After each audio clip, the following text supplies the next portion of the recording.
Hello students, कैसे हैं आप लोग। उम्मीद करता हूं बहुत अच्छे होंगे। मुझे पता है कि बहुत दिनों से वीडियो नहीं आ पा रही है क्योंकि मेरा स्वास्थ्य सही नहीं था, इस वजह से मैं वीडियो शूट नहीं कर पा रहा था। लेकिन आज का जो विषय है, हालांकि हम इस विषय पे पहले भी चर्चा कर चुके हैं, लेकिन ये बहुत ही ज्यादा इंपॉर्टेंट विषय है, भारतीय समाज में महिलाओं की स्थिति।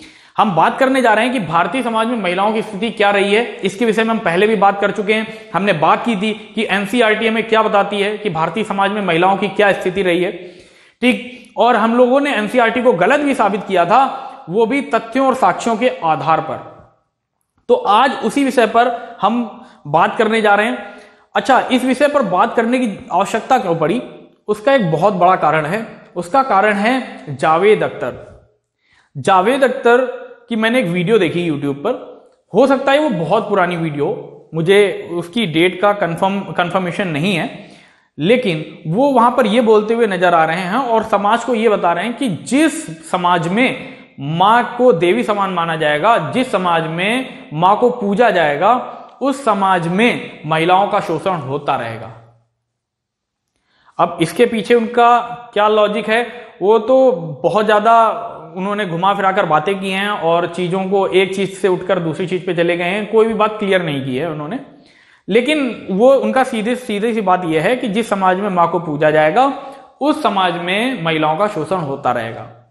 दूसरा विषय जो उन्होंने रखा है कि भाई पिता को तो आप इस वजह से मानते हैं क्योंकि उसके हाथों में संपत्ति होती है, अगर उसको नहीं मानोगे तो सीधी सी बात है, संपत्ति आपके हाथों से चली जाएगी। लेकिन मुझे लगता है कि जावेद अख्तर ने भारतीय समाज को और भारतीय परंपराओं को, भारतीय संस्कृति को अच्छे से ना ही पढ़ा है और ना ही कभी जानने की कोशिश भी की है, लेकिन फिर भी वो भारत में बैठकर भारत के लोगों को ज्ञान बांट रहे हैं। तो सबसे बड़ी बात यह आ जाती है कि पहले आपको भारतीय परंपरा के बारे में पता होना चाहिए। हमारी जो परंपरा रही है उसमें सिर्फ माता को या सिर्फ पिता को पूजने की बात नहीं आती। हमारे यहां हम लोग हर एक चीज को पूजते हैं। हम माता को पूजते हैं, हम पिता को पूजते हैं, हम गुरु को पूजते हैं, हम आचार्य को पूजते हैं, हम पेड़ पौधों की भी पूजा करते हैं क्योंकि उनसे हमको जीवन मिलता है। हम जल की भी पूजा करते हैं। अगर पेड़ पौधे नहीं होंगे तो जीवन नहीं होगा, जल नहीं होगा, जीवन नहीं होगा। तो हम सभी चीजों की, हम सूर्य की भी पूजा करते हैं। अब इस चीज के विषय में तो ये एक बहुत अलग विषय है कि क्यों पूजा करते हैं, इसका कारण क्या है, देवता क्या होते हैं, वो एक अलग विषय है। लेकिन जो बात जावेद अख्तर ने बात की, उस विषय पर जब हम जाते हैं तो एनसीईआरटी ने किस तरीके से महाभारत का उदाहरण दिया था, तो हम भी आज महाभारत का ही उदाहरण देने जा रहे हैं। और महाभारत अनुशासन पर से हम इस उदाहरण को रख रहे हैं। आपके सामने स्क्रीन पर यह विषय देखने को मिल जाएगा, आप यहां से पढ़ सकते हैं। तो यहां पर हमको पढ़ने को मिलता है कि राजन, जो मनुष्य माता पिता, बड़े भाई, गुरु और आचार्य की सेवा करता है और उनके गुणों में कभी दोष दृष्टि नहीं करता, उसको मिलने वाले फल को जान लो, उसे स्वर्ग लोक में सबके द्वारा सम्मानित स्थान प्राप्त होता है।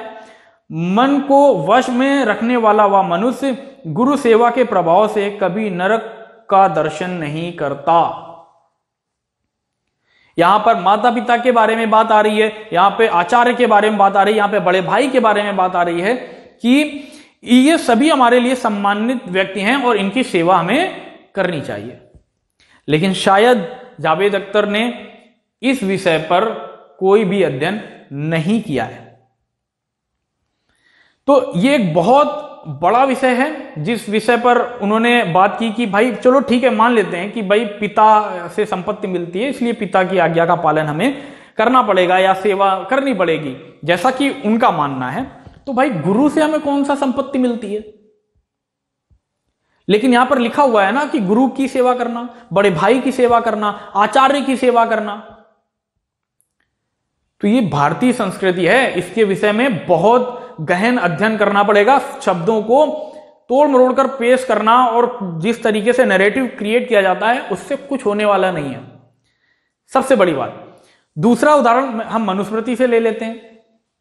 तो मनुस्मृति अध्याय 2, ठीक है, तो जो ये हमारा द्वितीय अध्याय है उसकी जो श्लोक संख्या है वो है 122, ठीक है। तो इस पर हम लोग आ जाते हैं। यहां पर क्या हमको देखने को मिलता है, स्क्रीन पर देख सकते हैं आप कि माता और पिता जो इस बालक को मिलकर उत्पन्न करते हैं वह संतान प्राप्ति की कामना से करते हैं। वह जो माता के गर्भ से उत्पन्न होता है उसका वह जन्म तो संसार में प्रकट होना मात्र साधारण जन्म है, अर्थात वास्तविक जन्म तो उपनयन में दीक्षित कर शिक्षित बनाकर आचार्य ही देता है, जिससे मनुष्य वास्तव में मनुष्य बनता है। देखो यहां पर कितनी बड़ी बात की गई है कि जो आचार्य है उस आचार्य के द्वारा दीक्षित करके हमें दूसरा जन्म प्राप्त होता है, जिससे जो मनुष्य है वो एक्चुअल में मनुष्य कहलाता है। तो यहां पर बात आती है कि माता पिता का स्थान हमेशा से पूजनीय रहा है और रहेगा। और जिस विषय पर जब ये बात कर रहे हैं, और इन्होंने बहुत सारी बातें की हैं, उसमें उन्होंने अपने घर के विषय में बताया है, जहां पर उन्होंने अपने घर को ही देखा होगा कि उनके घर में किस तरीके से महिलाओं का शोषण हो रहा है, क्योंकि ऐसा समाज में इस तरीके का, हाँ कुछ केसेस ऐसे होते हैं, लेकिन समाज में इतना ज्यादा ऐसा देखने को नहीं मिलता। और हमारे यहाँ का जो वातावरण है वो बिल्कुल उस तरीके का नहीं है जैसा उन्होंने चर्चा की है। तो हो सकता है कि वो अपने परिवार की, अपने घर की चर्चा कर रहे हों, लेकिन उनको भारतीय समाज को, भारतीय परंपराओं को, भारतीय संस्कृति को बहुत अच्छे से जानने की जरूरत है। हमारे यहाँ महिलाओं की स्थिति कभी भी खराब नहीं रही। कुछ केसेस अगर आपको देखने को मिलते हैं तो उसका दोषारोपण सबके ऊपर नहीं किया जा सकता, एक सीधी सी बात है, उसको आप सब पर नहीं थोप सकते हैं। तो हमें यह समझना होगा कि एनसीईआरटी जिस विषय पर बात कर रही है, जावेद अख्तर जिस विषय पर बात कर रहे हैं, उसमें ना मात्र भी सच्चाई नहीं है। तो ऐसे लोगों की बातों में बिल्कुल भी मत आएं, अपनी बुद्धि का प्रयोग करें, अपने विवेक का प्रयोग करें, और हमारे जो सनातन धर्म के जो ग्रंथ हैं, जो ऐतिहासिक ग्रंथ हैं या जो पौराणिक ग्रंथ हैं, उनको एक बार आप पढ़ें।